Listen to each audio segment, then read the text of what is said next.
አንድ ገጠመኝ ልንገራችሁ። ተመሳሳይ ነገር ገጥሞ የነበረን የሚሆነ ጊዜ ላይ ትልቅ በጣም ብዙ ህዝብ የነበረበት ስልጠና ለመስጠት ሄጄ የ10ኛ ክፍል ተማሪ የነበረች ልጅ 3 ቀን ሙሉ የነበረን ስልጠና ላይ የመጀመሪያው ቀን አልቆ መታ ከፕሮግራም መልስ በጣም ብዙ ህዝብ ነው የነበረውና ቻሌንጅ ያደረገችኝ። ዛሬ ያወራው ነገር በሙሉ ስለ ሙስሊሞች ትክክል አይደለም፣ በጣም አዝናለሁ፣ የሰው ሃይማኖት ላይ እንዴት ተዋሻለሽ እና ከዛ ምን ለማለት ፈልገሽ ነው ብቻ ዲስከስ አደረግን። ነገርኳት፣ ያሳየሁት ሶርስ አለ። ያ ሶርስ እኔ ባልኩት መንገድ እንደሚተረጎም ደግሞ ኮሜንታሪዎችን ጭምር አሳይቻለሁ። ከፈለግሽ ነገ ከተነገ ወዲያ ከፕሮግራም መልስ የቪዲዮ ማስረጃዎች እኔ ባልኩበት መንገድ እንደሚፈሰር እንደሚተረጎም አሳይሻለሁ ብያልኳት። ብቻ 3ኛ ቀን ላይ ልጅቱ ፋይናሊ በጣም አለቀሰች። ለምን በኋላ ላይ ሲነግሩኝ ለካ ትምህርት ቤት ጓደኛ አለቻት፣ ሙስሊም ጓደኛና ኒቃብ እስከ መልበስ ደርሳለች። በጣም ሙስሊሞች በጣም ይመቹኛል በሚል ሰበብ ኒቃብ ሁላ ትለብስ ነበር። ሲያምርብሽ ተብዬ ነው ብላ እና ፋይናሊ አለቀሰች። ሃይማኖቱ ይሄ ነው ለኔ የተነገረኝ ግን ይሄ ነው ብላ ማለት ነው። ስለዚህ በጣም ብዙ ክርስቲያኖች አሁን የሆነ ቪዲዮ ራሱ በጣም አዝነናል። እኔ በጣም አዝኛለሁ። እንደ ቻሌንጅ እስቲ ቼክ እናድርግ ያምርባቸዋል የሚል ቪዲዮ የሚሰሩ አሉ። እየሄዱ መንገድ ላይ እህቶችን እየያዙ ኒቃብ እያለበሱ ቪዲዮ እየሰሩ የሚፖስቱ ሙስሊም እህቶች አሉ። ክርስቲያኑ ሴት ይለብስላቸዋል። ምን እየተደረገ እንደሆነ እያወቁ አይደለም፣ ምን ላይ እንዳሉም እያወቁ አይደለም። ክርስቲያኖች ይመስለኛል እነሱ እነማን ናቸው ምን ላይ ነው የቆሙት የሚለውን እያወቁ አይደለም። ፕሮፓጋንዳው ለምንድን ነው የሚሰራው ከዛ ሳይድ የሚለውንም እየተረዱ አልመሰለኝም። እና ያለንበት መተኛትና ያለንበት ድንዛዜ በጣም አስቸጋሪ ነው። በእውነት በጣም አሳሳቢም ጭምር ነው። እግዚአብሔር ይርዳን። እንግዲህ እቺ ለመናገር ነው። ሶሪ ቀጥሉ። ያ ሜቢ ማሜ ከማንሳት በፊት ማይክን ከመዝጋት በፊት እንግዲህ ሱራ አልአሕዛብ 59ኛው ላይ ሂጃብ ሲወርድ ሴቶቹ በየከተማው እየዞሩ ያለብሷቸዋል አይደለ? ሂጃብን አማኝ ላልሆነች ሴት ማልበስ ይቻላል? የሚቻል አይመስለኝም። አይቻልም። ዑመር ይደበድብ ነበረ። ሂጃብ እንዴት ለበሳችሁ ብሎ ይደበድብ ነበር። ለሙስሊም ሴት ብቻ ነው የተፈቀደው። እነኞቹ ለምንድን ነው ያምራል እያሉ የሚያለብሱት? አስተምሮቱን ጥሰው እያለማመዱ ዲሲቭ ለማድረግ ነው። አይፈቅደውም። ከለበሱ እንኳን ይደበደባሉ። ነገር ግን ወደ እስልምናው ለማምጣት ሲሉ ይህን ይጠቀሙታል። ያክቹዋሊ ሐረር ላይ እኮ ጀምረውታል ትምህርት ቤት ላይ ኒቃብን እንትን ማድረግ ዩኒፎርም ማድረግ እና አቸኩሉ ይመጣላችኋል። ዩኒፎርሙ ኒቃብ ይሆንላል። አቸኩል አትሩጥ ይመጣላችኋል። ኤኔስ እንትን ለማለት ሳይሆን ዋናው ነገር ምንድን ነው እንግዲህ ሃይማኖትን ማወቅ ጤናማ ነው። በተቻላችሁ መጠን ስርዓት መያዝ ደግሞ ጥሩ ነው። ስርዓት መያዝ ጥሩ ነው። አሁን ችግር የሆነው ምንድነው አብዛኛዎቹ ከ8ኛ ክፍል ያለፉ አይደሉም። ሰው የማገናዘብ ችሎታቸው ትንሽ ራሽናል ቲንከር አይደሉም። ምንድነው እያደረኩ ያለሁት የሚለውን አያውቁትም። እና ሶሪ እንደዚህ ስላችሁ አስቲ ጀነራላይዜሽን እየሰራ ነው ምናምን ነገር ነው የምትሉ ነው። እንደዛ ያደረኩ አለ። እዚህ ጋር ያሉት እኮ ወንድሞች አሉ እኮ እነሱንም ይከተላል። እንደዛ በጠቅላላው ሁሉንም ከሆነ እያልኩ ያለሁት እነሱንም ክርስቲያንንም እያልኩ ነው ማለት ነው። እንደ ክርስቲያን አይነት ኤኤኤ በማምጣት የሚመረቁ አሉ። ጀስ ዋናው ፖይንት ግን የነጥብ ኤ ማምጣት ቢ ማምጣት ምናምን ጉዳይ ሳይሆን ሃይማኖት ጉዳይ እንደዚህ የምናሾፍበት ጉዳይ አይደለም። አሊያም አንደኛውኑ መውጣት ይሻላል። የወጣ ሰው ለሌላው እንቅፋት ስለማይሆን ማለት ነው። አትሊስ ወጥቶ በቃ እምነት የለኝም ቢል የተሻለ ነው። ኦርቶዶክስ ነኝ እያለ እንደዛ የሚርመጠመጥ ከሆነ ግን ሌሎች ወደዚህ እንዳይመጡ መንገድ እየዘጋ ከነሱ ይልቅ የኛ ነው ለካ ጥሩ የሚለውን አይነት እሳቤ እያሰበው ስለሆነ ማለት ነው። ራዕይ ምዕራፍ 5 ላይ ቁጥር 8 እና ራዕይ ምዕራፍ 8 ቁጥር 3 እና 4 አካባቢ ላይ አዲሱን ቀን የሚገኙት ከሁሉ ከነገድና ከዘር ከቋንቋ የተዋጁት እነኛ የሚያዘሙት ለበጉ ለታረደው የሚዘምሩት አምልኮ ነው። ሰው ለጣዖት አንሰጠውም። ይሄንን ያውም ክርስቶስን በስጋ እንደመጣ ለማይታመን መንፈስ እንደዚህ አይነት ቦታ ላይ መገኘት በራሱ ጤናማ አይደለም። መገኘት በመጀመሪያ ደረጃ ዮሐንስ በመልእክቱ ለዚህ አይደለም ይህን ትምህርት ይዞ ወደ እናንተ ለማይመጣ አትቀበሉት እኮ ነው ወለ የሚለው። በተቻለ መጠን የሆነ ሰዓት ላይ ተሰባስበ ኮንሰርት ይመስል ፏፏ ብለህ ነጭ ለብሰህ ፎቶ ለመነሳት ምናምን አታድርጉት። ሃይማኖት እንደዛ አለ። ዋው ስናምር ጥምቀት ሲመጣ የሆነ መስቀል ሲመጣ ምናምን ስቴዲየም ሙሉ ስለታየ አማኝ ነህ ማለት አይደለም። ነገ እንደምትሄዱብኝ አውቃለሁ፣ ግን አማኝ ነህ ማለት አይደለም። እኔንም ጭምር ማለት ነው። እኔም ድክመቶች እንዳሉ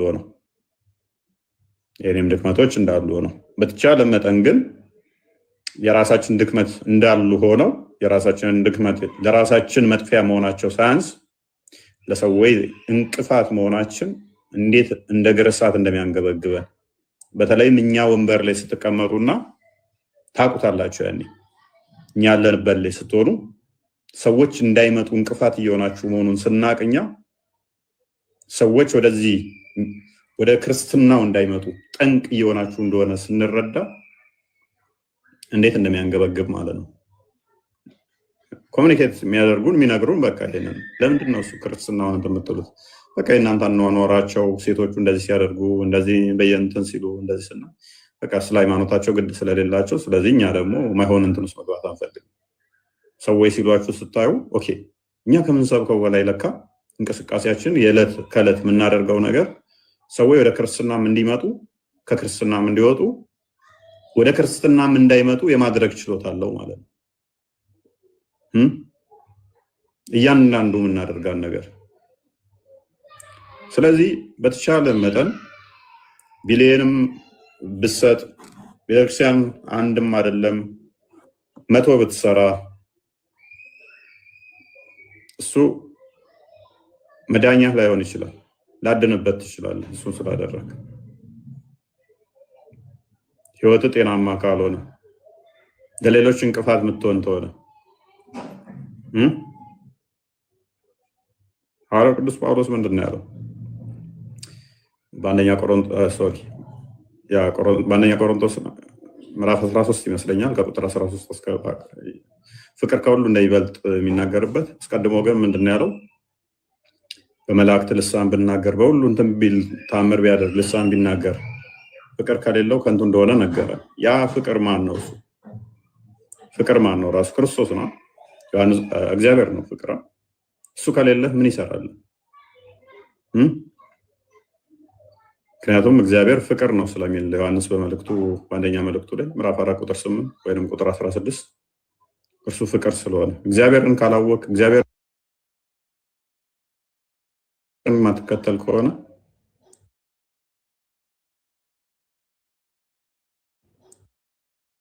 የተሞክሮ የዘልምድ ነገር መቆም አለበት። አሁን ያለነው እያንዳንዱ ካያችሁት ንጽጽር ውስጥ ገብቷል፣ በዓለም ላይም ራሱ ማለት ነው። ስለዚህ እዚህ ጋር እኔና እዚህ ጋር ወንድሞቼ በምንሰራው ብቻ አይደለም ሰው ሚድ ነው። እኛ እዚህ ጋር ትንጥዬ ነገር ነው የምንሰራው። ከዛ በላይ ግን እናንተ እያንዳንዱ ጋር ተደራሽ ናችሁ። እናንተ ናችሁ ወደዚህ ስባችሁ ማምጣት የምትችሉት። እናንተ እዛ ጋር ነብዬ ነው እሱ እያልክ መሐመድ ነብይ አይደለም ብለህ እንዴት ትከራከራለህ? ነገር ይህን ሰው አሁን እንዲያዳብት ያደረገ መሐመድ ነብዬ ነው ብሎ ሸምድዶ አማላጄ ነው ብሎ የሸመደደን ሰውዬ ነብይ አይደለም ብለን ነው የምናስተምረው? ምንድነው? እንዴት ማለት? በቃ አስቸጋሪ እኮ ነው። ኦርቶዶክስ ነኝ እያለ ነው፣ ነብዬ ነው እያለ አማላጄ ነው እያለ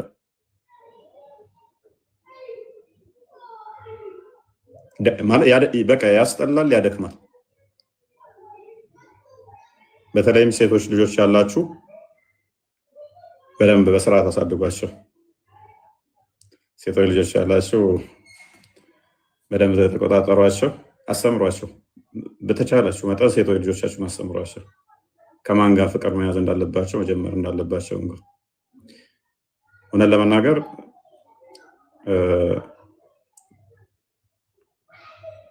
አማኝ ካልሆነ ካገባሽ አድኝ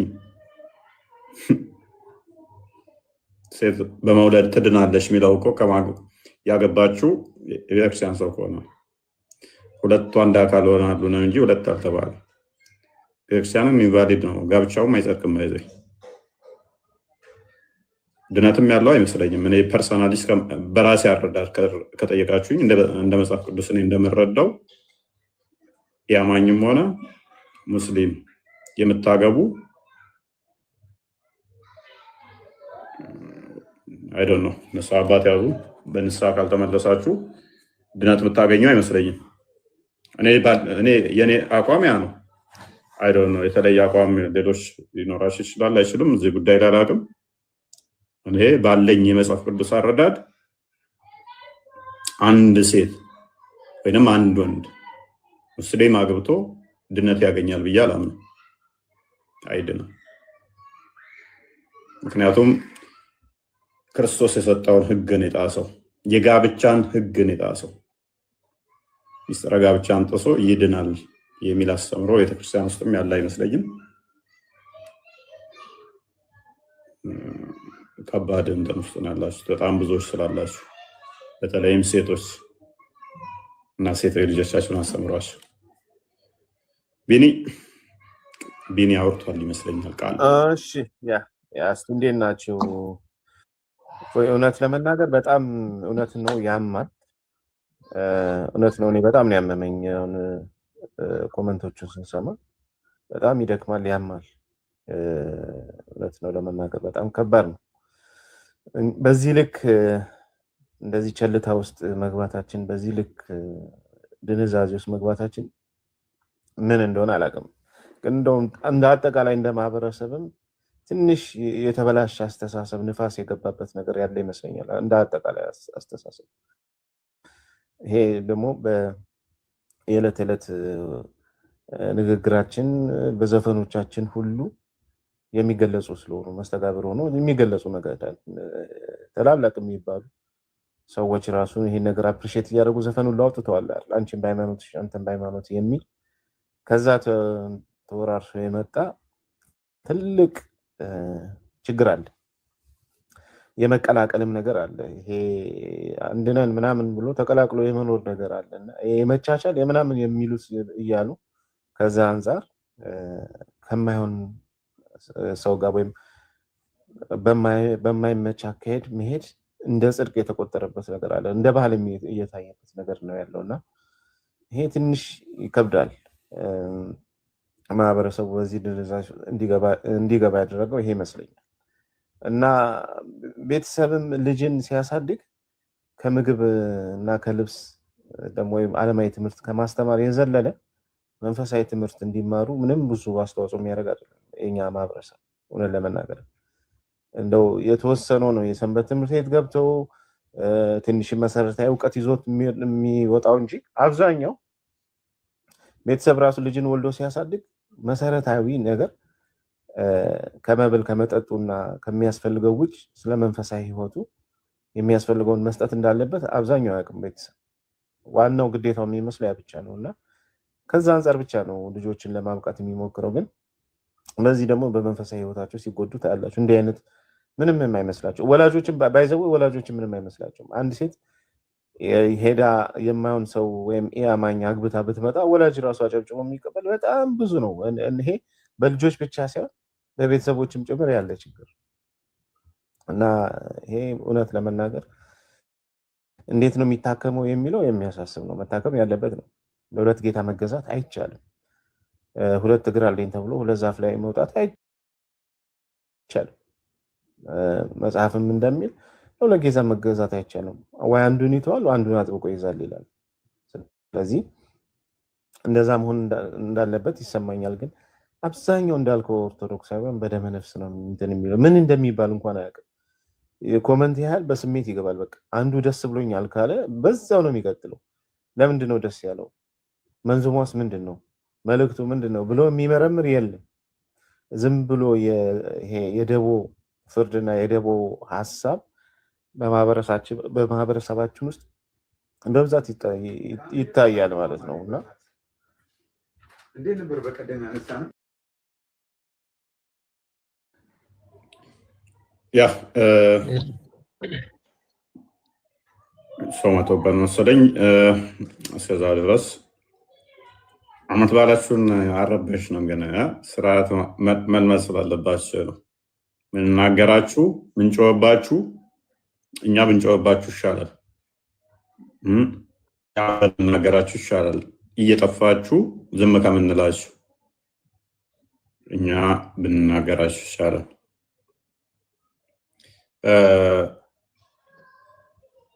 ስለዚህ ድነት የምታገኙበትን ነገር እንዳታጡ እንድትጠነቀቁ ነው። ሜቢ አንድ ኮመንት እያየው ነው። ባል በሚስት ይቀደሳል ይላል። አይ ቲንክ አንደኛ ቆሮንቶስ ምዕራፍ 7 ላይ ያለውን ክፍል ነው። አንደኛ ቆሮንቶስ ምዕራፍ 7 ለማን የተጻፈው የሚለው ማየት ያስፈልጋል። አይ ቲንክ አውዱን። ስለዚህ ቆሮንቶስ ሰዎች አስቀድመው ጣዖት አምላኪና ብዙ ሚስት የሚያገቡ ሰዎች ነበሩ። ስለዚህ ሐዋርያው ቅዱስ ጳውሎስ ወደ ቆሮንቶስ ሰዎች ከሄደ በኋላ መልእክት ሳይጽፍላቸው ነው አስተምሯቸው የተመለሰው። ስለዚህ ሰዎቹ ምን ማድረግ ጀመሩ? ሚስት ወደ መፍታት፣ አንዳንዶቹ ማግባት ምን ይጠቅማል የሚል እሳቤ ውስጥ ገቡ። ካያችሁ ለሚቻለው እንደኔ መሆን ብሎ ይነግራቸዋል ቁጥር 12 አካባቢ። ሌሎቹ ደግሞ አይ እኛን ፈትቼ ሌላ ላግባ የሚል እንትን ውስጥ ገቡ ማለት ነው። ያንን ለማስቀረት ነው የተናገረው። አስቀድመው ሁለቱም ክርስቲያን ላልሆኑ የተነገረ ነው። ስለዚህ ሁለቱም ክርስቲያን አልነበሩ። ሁለቱም ክርስቲያን ካልሆኑ አንደኛው ወደ ክርስትና መጣ። እሷ ደግሞ ገና እሷ ብመጣ ለምሳሌ እሱ ካልመጣ ግን ለመምጣት ከእሷ ጋር ለመቀመጥ ፈቃደኛ ከሆነ which means ለመማር ፈቃደኛ ከሆነ አትፍታው፣ ቸኩላ ታስተምረው። እሱም በተመሳሳይ ወደ ክርስትና ከመጣ እሷ መምጣት ከፈለገች ከሱ ጋር ልትቀመጥ ልትተባበር ፈቃደኛ ከሆነች አይተዋት፣ ጥሏት አይምጣና ሌላ አያግባ፣ እሷኑ እዞ ይምጣ እንጂ አንቺ ክርስቲያኗ አንተ ክርስቲያኑ ሄድና ሙስሊም አግባ አይደለም። ካልፈለግሽን እሺ እፎይ ይሄ ነገር ባለፈውም ጥያቄ አንስተን ነበርና ግን አብራርተው አልመለሱልንም። ዝም ብለን አለፍ ነው። ይሄ ነገር አሁንም ይሰራል። አሁን ለምሳሌ የሆነች ባለፈው ታውቃታለህ እና እሷ አሁን ሙስሊም ናት። አሁን ክርስቲያን ሆና ነው ክርስትና ተነስታ፣ ባለቤቷ ግን ያው ሙስሊም ነበር እና አሁን ገና እያስተማረችው ነው። እና ክርስቲያን እስከሚሆን ድረስ አብረው በትዳር መቀጠል ይችላሉ ማለት በመሀል ልጅ ቢፈጠርስ እሱ በክርስትና አምኖ ክርስቲያን ሳይሆን ልጅ ቢፈጠርስ እንዴት ይሆናል? ወይስ እሷ ክርስቲያን ከሆነች ጋብቻው ይፈርሳል? ይሄን ነገር እስቲ ከጀመራችሁት አብራርታችሁ አስረዱኝ። ያ ጋብቻ ጥንቃቄ ይፈልጋል። ስለ ልጆችም እዛ ጋር ሐዋርያ ቅዱስ ጳውሎስ ምዕራፍ 7 ላይ አንደኛ ቆሮንቶስ ላይ ሲያስቀምጥ ስለ ልጆቹ አንስቶ ነው አንድም እንትን የሚለው። ስለዚህ ስለ ልጆቹም ታስቦ ነው። እየተማረ ከሆነ የሚማር ከሆነ ይሄንን የምትጨርሰው ከማን ጋር ይሆናል? እሷ ማለት ነው ከንስሐ አባቷ ጋር ትጨርሳለች። በምን አይነት ሁኔታ እየሄደ ነው የሚያስተምረው አካል ያውቀዋል። ይሄንን ደግሞ እሷ እያንዳንዱን ነገር ከንስሐ አባቷ ጋር ትጨርሳለች ማለት ነው። እየተማረ ፈቃደኛ ከሆነ ሊመጣ ከእሷ ጋር ሊቀመጥ ህብረት ሊያደርግ ፈቃደኛ ከሆነ ከአንዳንድ ተጫቅላ እሱን መፍታት አንደኛ ልጆች ላይ ክራይሲስ ያመጣል። ልጆች ይበተናሉ በመሀል ማለት ነው። ፕላስ ደግሞ እሱም ማዳን ስትችል በልጆቹ ሲል ልጆቹን ጥሎ ሜዳ ላይ ላለመበተን ለልጆቹ ሲል ከሷ ጋር አብሮ ይቀመጣል እሱም ማለት ነው። ስለዚህ ወደ እሷ የሚመጣ ከሆነ እየተማረ ከሆነ ንስሐ አባቷ ይህንን ዲሳይድ ያደርጋል በዚህ መካከል ያለውም ማለት ነው። ንስሐ አባት እየተማረ ነው አልተማረም፣ በምን አይነት ሁኔታ ውስጥ ነው ያለው የሚለውን ንስሐ አባት ነው የሚወስነው። ነገር ግን መማር ማይፈልግ ከሆነ ወደ ክርስትና መምጣት ማይፈልግ ከሆነ ንስሐ አባት ይወስናል አሁንም ማለት ነው። ምክንያቱም አስቀድሞውኑ ሙስሊም ነበሩ ሁለቱ። ነገር ግን ክርስቲያን ለነበሩ ይሄ ህግ አይሰራም። ፔሬድ አሁንም ነው የምላችሁ ደግሜ፣ ክርስቲያን ሆናችሁ ሙስሊም ነው የምታገቡ ይሄ ህግ አይሰራም። ሙስሊም ወንድሙን ሴትም ህጉ አይሰራም። ሙስሊም ለሆኑ ወይንም ደግሞ ሌላ እምነት ለሆኑ ነው ህጉ የሚሰራ። የሰጠውም ለእነኛ ነው። ክርስቲያን ሆነው ሌላ እምነት ለሚያገቡ አይደለም።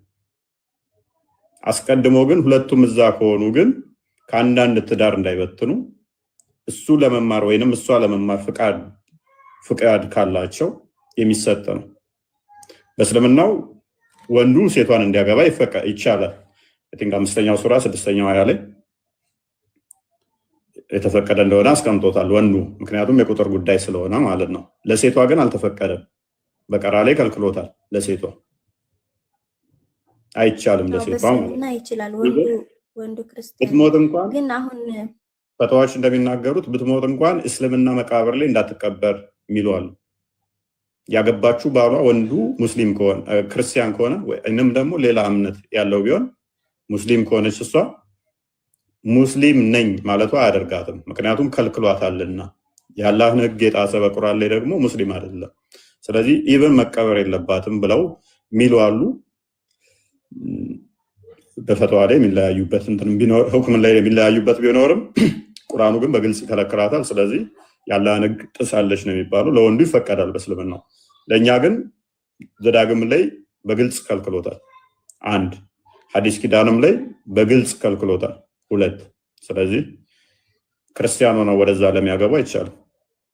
እዛ ሆነው ለሚመጡ ግን ይህንን እሷን ያስተማራት፣ ምክንያቱም ኬዙን በደንብ ስለሚያውቀው ማለት ነው።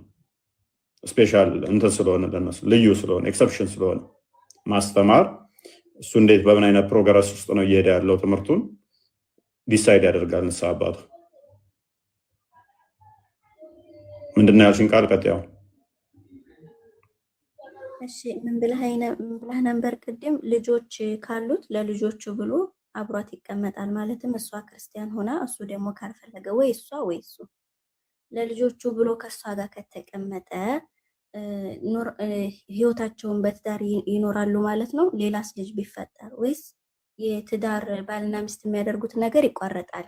ዝም ብሎ እንደመኖር አብረው ይኖራሉ ነው? አይቆረጥም። ቁጥር 4 ላይ ስትመለከቺ ምን ይላል መሰለሽ? ቁጥር ስለጻፋችሁልኝ ደብዳቤ ተሴጋ ስላለመገናኘት ይልና ይቀጥልና ቁጥር 3 አካባቢ ላይ ወይም ቁጥር 3 ወይም 2 ላይ 3 አካባቢ ይመስለኛል ለእያንዳንዱ ለራሱ ሚስት ትኑረው ይላል። ሚስቶች ሳይሆን ሚስት ትኑረው።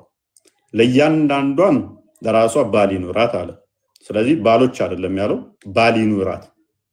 ለእያንዳንዱም ደግሞ ሚስት ይኑረው አለ። ሚስቶች አይደለም ያለው፣ ሚስት ትኑረው አለ። ስለዚህ ዋን ቱ ዋን እንደነገገ ማለት ነው። ህጉ ከመጀመሪያ ነው የሚጀምረው ከቁጥር 1። ከዛ ቀጠለና ሚስት ባል ለሚስት የሚገባትን ያደርግላት አለ። ሚስትም ደግሞ ለባል እንደዚሁ አለ። ስለዚህ ባል የሚያስፈልገውን ሁሉ ሚስት የማድረግ ግዴታ አለባት። ሚስት የሚያስፈልጋትን ሁሉ ባሏ እንደሚያደርግላት ሚስት የማድረግ አለባት። ባልም ደግሞ ሚስት እንደምትፈልገው ሁሉ የማድረግ ግዴታ እንዳለበት ደነገገ።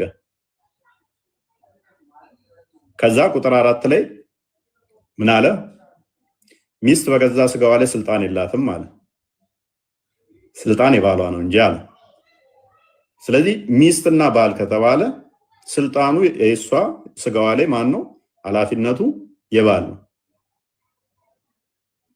ቀጠለና ባልም እንዲሁ በገዛ ስጋው ላይ ስልጣን የለውም፣ ስልጣን የሚስት ነው አለ። ስለዚህ በሱ ስጋ ላይ ስልጣኑ የማን ነው? የሚስት ነው። ከዛ ቁጥር 5 ላይ አንቺ የጠየቅሽው ይመጣል።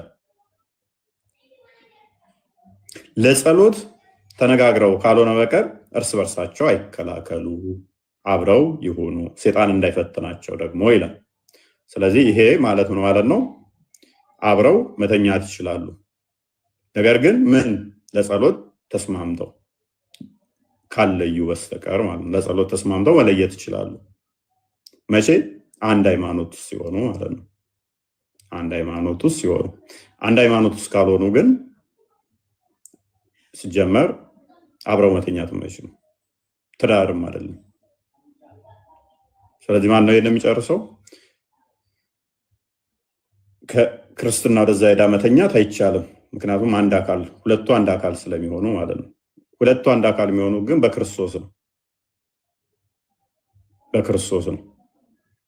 እሱ በክርስቶስ ካላመነ ግን ሁለት አይደሉም፣ አንድ አካል አይሆኑም ማለት ነው። አንድ አካል ከሆኑ ግን ማለትም ኦኬ ለልጆች ብለው እንትን አሉ፣ ተስማሙ። ለልጆች ተስማሙ ሲባል ሜቢ እንዲሁ ስምምነት እንዳይመስልሽ አብረው ይሁኑ የሚለው አብረው ይሁኑ ማለት እኮ ምንድን ነው? ይጋቡ ነው፣ ይቀጥሉ ነው። ውሽዝ አመነበት ማለት ነው። ኦኬ። ስለዚህ እንደ አዲስ መጋባት አለባቸው ወይስ በዛው መቀጠል ነው ያለባቸው? ምክንያቱም በእስልምና ስለሆነ የተጋቡት ልክ ክርስቲያን እንደናንተ ጋብቻችሁ ይፈርሳል። አሁን በእስልምና እንደዛ ብሎ ነገር የለም። በዛው ጋብቻችሁ ፈርሷል፣ አናቃችሁም፣ ልጆቻችሁም ከዛ በኋላ ከኒካ በፊት ያገባችሁ የወለዳችኋቸው እንትን አይባልም እንደሚባለው አይደለም። የእናንተ ልጆች አይደሉም እንደሚባለው አይደለም። የራሳቸው ነው፣ ይቀጥላሉ። በእስልምና ከጋብቻ በፊት ከኒካ በፊት የወለዷቸው አባትም ተብሎ ስለማይጠራ ንብረትም መውረስ አይችልም።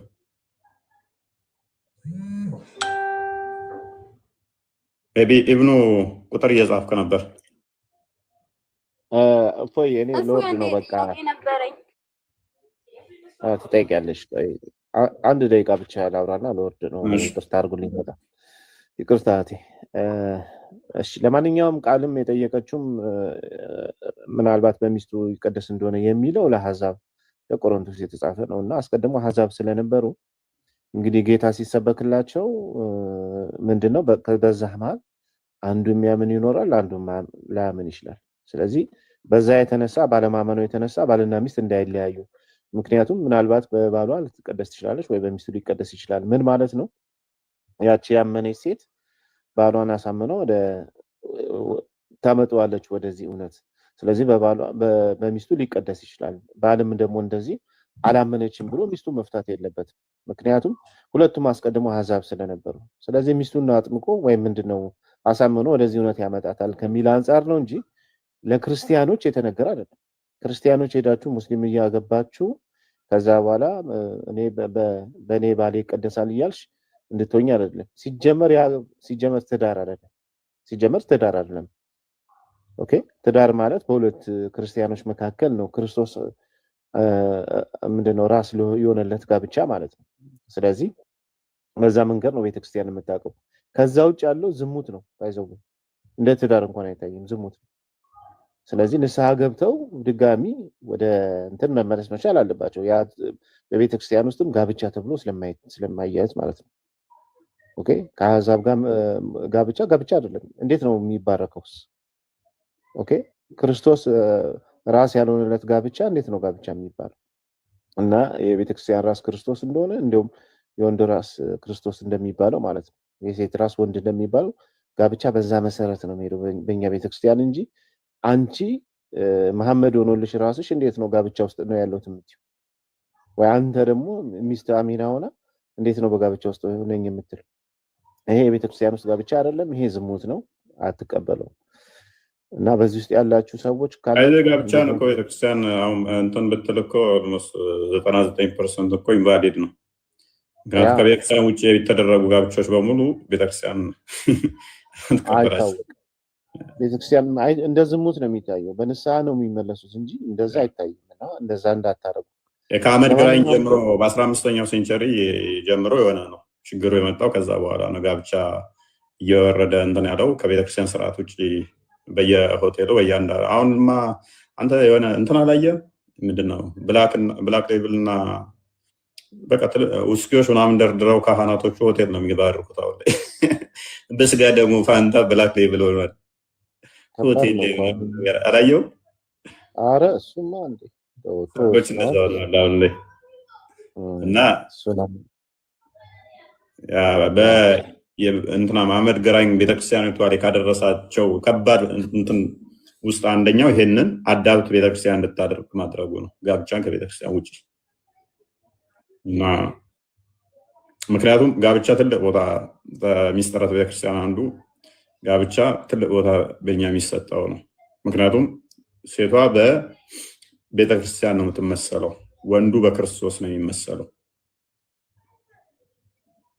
ስለዚህ እሷ ቤተክርስቲያን ነች፣ እሱ ክርስቶስ ነው። በዛ ነው ምሳሌው የሚመጣው። ኤፌሶን ምዕራፍ 5 ላይ ምሳሌውን በደንብ ያስቀምጠዋል፣ ከቁጥር 20 አካባቢ ይመስለኛል።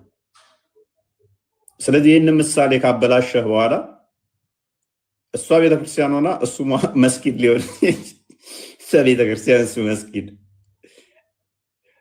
ከዛ የሚወለደው ግማሽ ጎኑ ዲያቆን ግማሽ ጎኑ ሙአዚን ይሆናል። ግማሽ ኤኒዌይስ ምሳሌው መፍረስ የለበትም።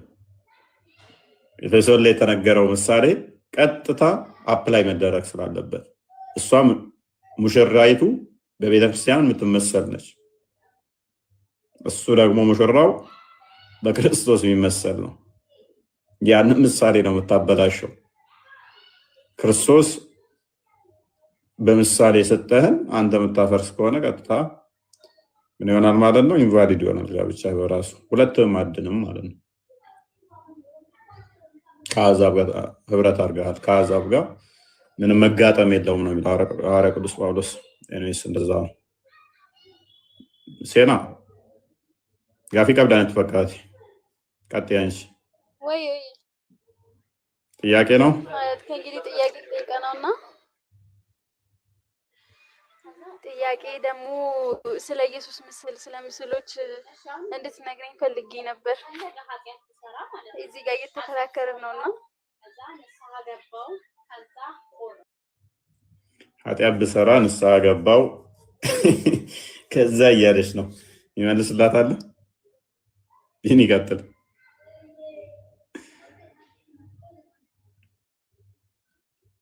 ማን አለ ይመልስ?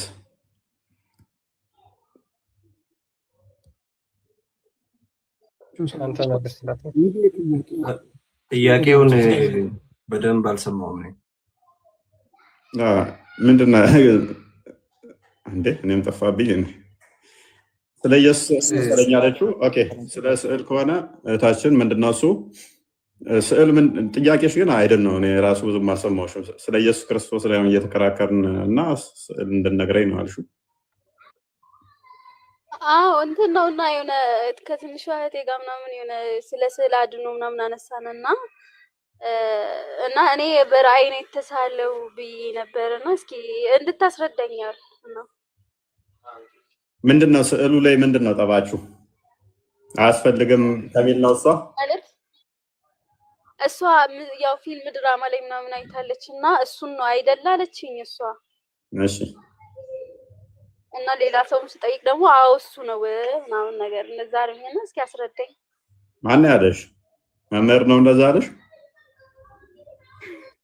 ኧረ አይደለም ከቤት ነው። ከፊልም ላይ ነው አሉሽ? አዎ እህቴ ማለት ነው እህቴ ናት። የፊልሙ ላይ ራሱ ነው ኢየሱስ ምስል ላይ ያለው እሱ ራሱ ነው አለችኝ። ከዛ አይ አይደለም አልኩኝ እኔ በራእይ ነው ምናምን ብዬ ነበር። ከዛ አይ ቲንክ ጠይቅ ደግሞ ሰለሞን ተካ ነው ማን ነው የሚባለው አርቲስት ማን ነው? ሰለሞን ማን ነው የሚባለው? መኪና ይገዛለት እየተባለ ያየሁት ነበር። ማን ነው ስሙ? እንደዛ ነው ታውቂዋለሽ?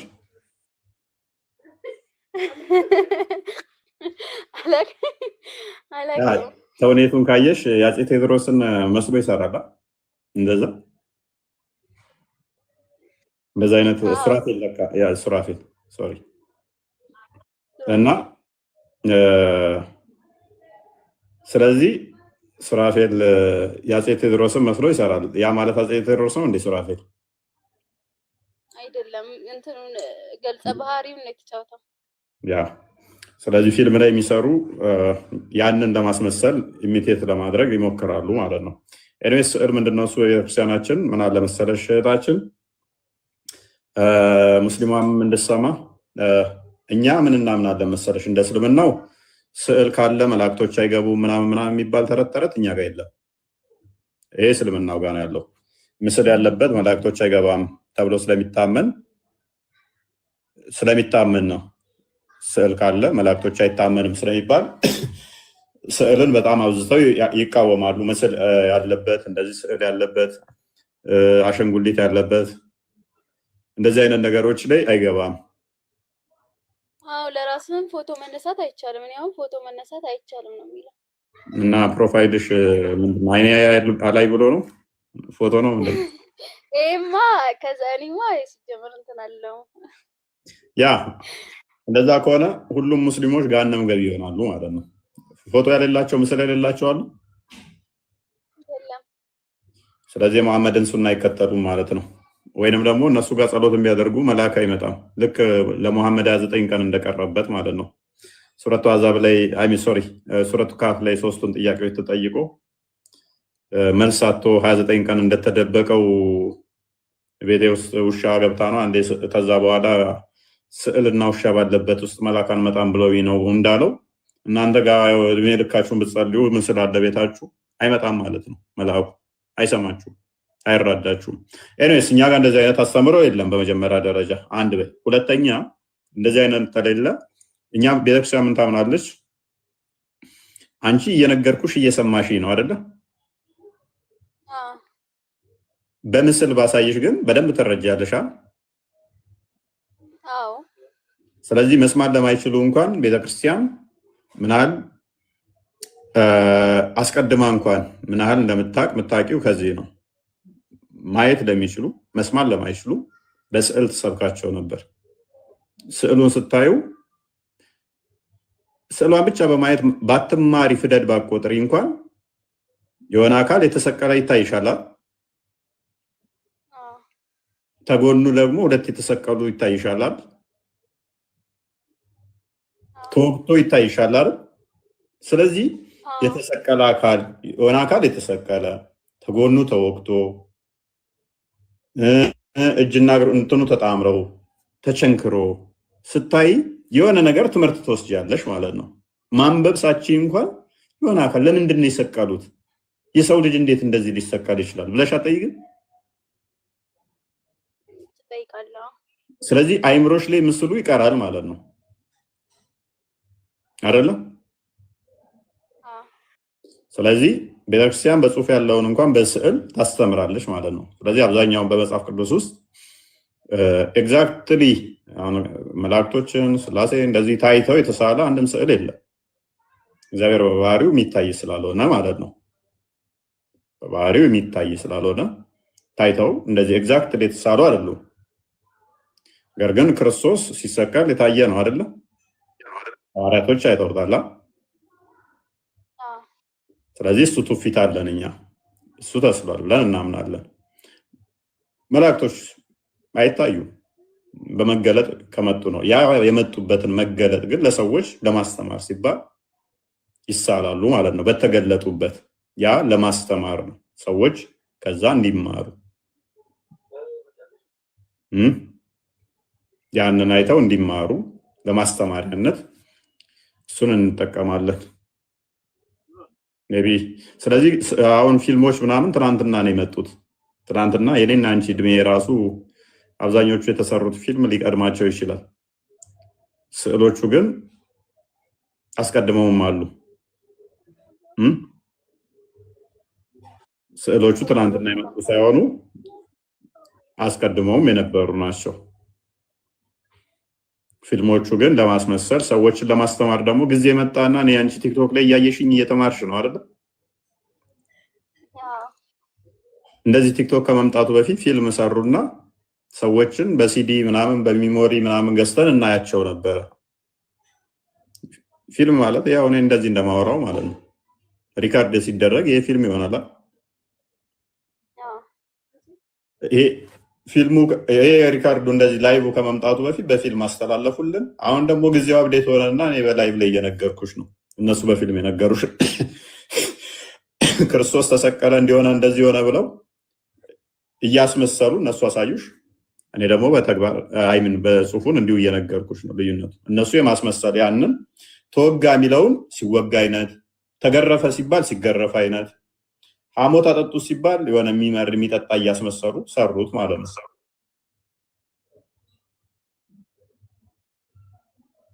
ፖይንቱን አግኝተሽዋል?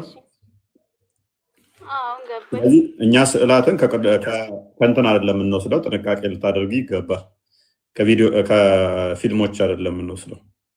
ፊልሞች ላይ ያሉ እንደዛ ተመሳስለው ስለገቡ ብዙዎችን ሶሻል ሚዲያ ላይ የሚያሳስቱ አሉ። ስለዚህ ስዕላቶች ወይም ሲገዙ እንትን ስትሉ ከቤተክርስቲያን ምናምን እንትን ማለት አሪፍ ነው።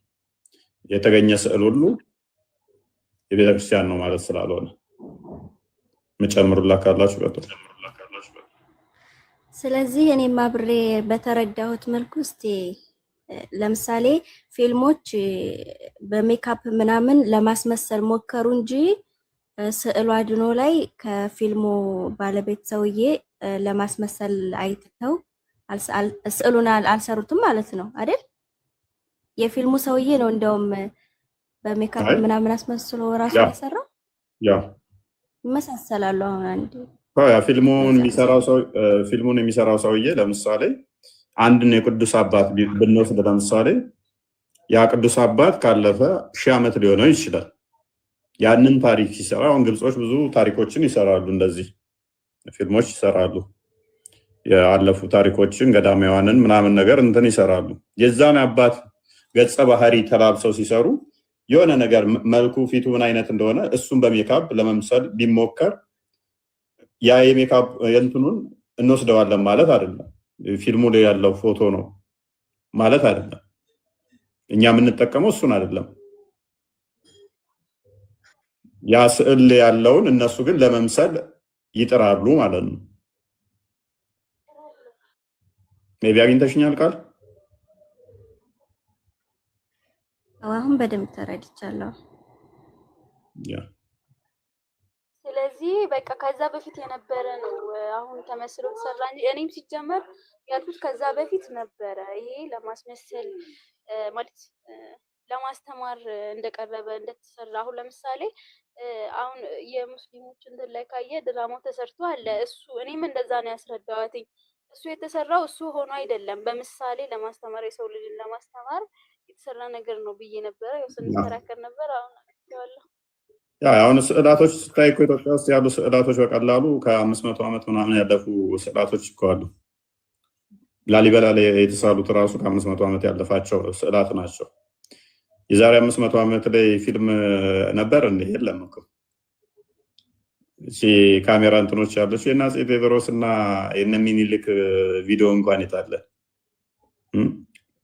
አይደል ነው የእንትና አለ። የአፄ ቴዎድሮስ እንኳን የለንም። የአፄ ቴዎድሮስ ማለት እንግዲህ ዛሬ ስንት ዓመት ማለት ነው?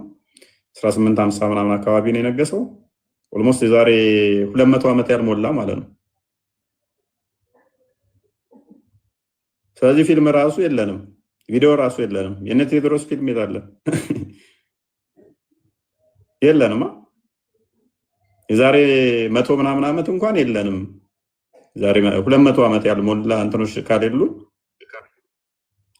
ከዛሬ 500 ምናምን ዓመት እንኳን ስዕላቸው አለ። እሱ ብቻ ሳይሆን ከዛም በፊት የሺህ ስዕላቶች አሉን። በሺህ ዓመታት ያሳለፉ ስዕላቶች ማለት ነው። ሺህ ብቻ ሳይሆን እሺ፣ ቀጥይ። አንዴ ቆይ ንገሪኝ። ስለዚህ ፎይ ስዕሉ ከ500 ዓመት በፊት ብለካልና እሱ ስዕል በራእይ ታይቷቸው ነው የሳሉት ወይስ ያው ካለው ከመጽሐፍ ቅዱስ ቃላት ጋር አብሮ እንትን ይላል ያሉትን ነው የሳሉት? ያ ቀደም ብዬሻለሁ። አንደኛ ስዕል ሲባል የትኛው ምንድነው የሚለውንም መለየት ያስፈልጋል። ለምሳሌ ቅዱሳን ሰዎች ከሆኑ ሰዎቹን እኮ የሚያውቋቸው ይኖራሉ። ለምሳሌ በቀላሉ ኤግዛምፕል ልስጥሽ። ሊቢያ ላይ የታረዱትን ታስታውሻለሽ? 2007 ነው አስታውሻቸው። እነሱ አሁን ወደ 30 የሚደርሱ ኦርቶዶክሳውያን ሰማዕት ይባላሉ። እነሱ አሁን ቴክኖሎጂ ስላለ ካሜራ ፎቶ ስለምናነሳቸው ምናምን እንጂ ፎቶ ባልነበረ ሰዓት ቢሆን ብለሽ አስቢው። እነሱ ጋር የነበሩ ሰዎች አሉ ያነሷቸዋል ማለት ማን ምንድነው ያቋቸዋል። ገባሽ? ስዕላቸው ይቀመጣል። አሁንም ስቲል ስዕላቸው አለ። ፎቶ ነው እናንተ የምታውቁት እንትኑ ዲጂታሉ ያለው ላይ የግብጽ ቤተክርስቲያን ላይ ስዕላቸው አለ። በስዕል ተስለው ተቀምጠዋል። ከሺህ ምናምን ዓመት በኋላ ለሚመጣ ትውልድ ይሄን አንቺ የጠየቅሽውን ሊጠይቅ ይችላል። ገባሽ? ሰዎቹ ስለሚታወቁ ይሳላሉ። አንድ ነገር ግን መላእክቶች ምናምን እንደዚህ ሲሆኑ ደግሞ ቅድም ምን አልኩሽ በመጡበት በተገለጠበት ሊሳል ይችላል። እንዲሆኖ መጣ እንዲህ ከሚለው ለምሳሌ ሕዝቅኤል ምዕራፍ 1 ላይ ነው አይ ቲንክ አይኖቻቸው እንትና የሞላ ምናምን ፊታቸው እንትን የሆነ ምናምን የሚለው አይን ብቻ የሆነባቸው ተደርጎ መላእክት ሊሳሉ ይችላሉ። አለ እንደዚህ አይነት ስዕል። የሰው ልጅ የሚመስል መጣ በዘመናት ወደ ሸመገለው ይላል ትንቢተ ዳንኤል ላይ። ስላሴን ሲሰሉ ደግሞ ፀጉሩ ነጭ ምናምን አድርገው ይስሉታል። ያንን የተገለጸውን ጽሑፉን ለማሳየት ማለት ነው። ፕላስ ደግሞ በራእይ አንቺ እንዳልሽው በራእይ ተገልጾላቸው ደግሞ ሚስሉም አሉ። በራእይ ማለት ነው የተገለጸላቸውን በራእይ ይስሉታል ማለት ነው። ልክ ጴጥሮስ ሉቃስ ምዕራፍ 1 ላይ እንደሚለው ማለት ነው።